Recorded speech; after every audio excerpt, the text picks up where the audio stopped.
Yo, what's up, everybody? Eagles fans, we got to talk about this draft. And of course, anybody's fan of the other team is welcome to chime in on this too. We got to talk about this draft because this is going to be a very important draft because there are a whole lot of holes on this team. This secondary is completely depleted with no McLeod, no Anthony Harris, and no Steven Nelson. He went to the Texans, which is weird. On a side note, why are the Texans signing all these veterans like they're going to compete? That's all topic, but I found that weird. We need another receiver again because of all the failed picks in the past with Rager and Arcega-Whiteside, who now is a tight end. And you can even go all the way back to Aguilar. And so we need a receiver again. Me personally, I wasn't upset like a lot of Eagles fans about the offseason we've had and how he's not doing much. One thing I was upset about, I really thought they would address this receiver position.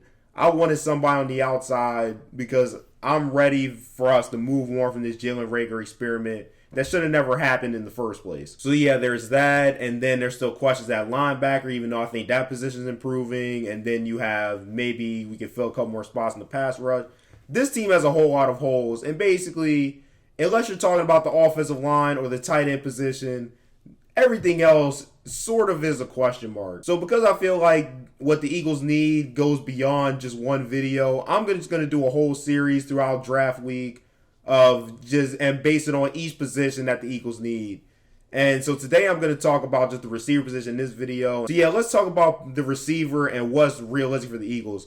Now, it seems like there are two guys, Garrett Wilson and Jameson Williams, are going to go top 10. Slight chance they fall, but it seems like they're going to go top 10. Now, there are reports coming out the Eagles like Jameson Williams, and I do too. Obviously, that speed cannot be matched as fast receiver in this draft.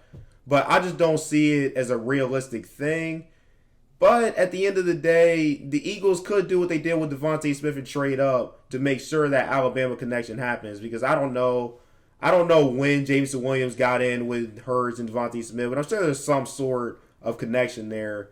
And he will be a great addition, great fit, and maybe he could be what we hoped Rager would be. So I would love to add Jameson Williams. I would love to add Garrett Wilson, especially he's a Philly native. Not that really matters much.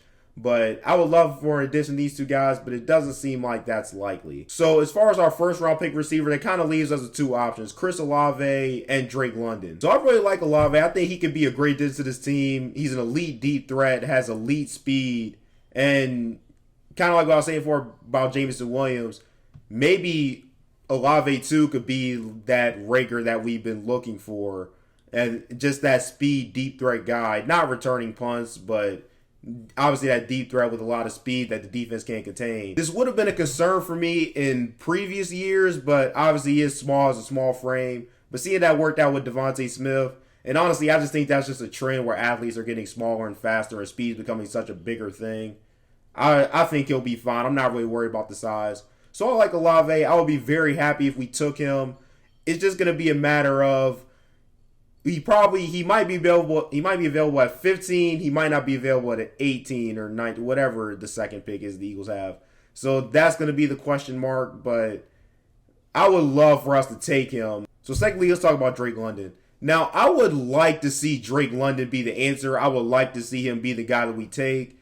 And I would like to see him be that Mike Evans comparison they're all making out. But while I see the potential to be a Mike Evans, I also see a potential of another J.J. Arcega-Whiteside as well. He has the size. He's 6'5", 219, can go up and get the ball over any defender. And I've always wanted, since we won the Super Bowl, I wanted another Alshon Jeffrey. I wanted that big receiver, that big possession receiver. I'm not a big fan of the trend of everybody going speed and everybody on the field. Every receiver on the field has to run a 4.2. I'm not a big fan of that. I still think there's a spot for big possession receivers. So I really would like Drake London to be the answer. But I am worried about his hands. And I'm worried about, it doesn't seem, even though it was USC, it doesn't really seem like he played a lot in the slide. And it doesn't seem like he was a consistent outside guy. So I'm kind of worried about that too. That's what we're going to need out of him if we take him. But yeah, this receiver position is going to be very complicated. I know they brought in Zach Pascal out of free agency. But like I was saying before, that's underwhelming. And I really hope he does not take reps from Quez Watkins. I really want to see Quez in the slot. I've already accepted the fact that Greg Ward has fallen out of his receiver rotation. for some unknown reason because every time he gets in, he produces. But yeah, we'll just see what happens with that, and hopefully the Eagles make the right decision because we know we're dealing with Howie Roseman here. So hopefully he makes the right decision when it comes to the receivers. But yeah, Eagles fans, any fans, let me know what you guys think. And hopefully we can get this right because we really need a solid receiver to add so we can see if Jalen Hurts is the guy.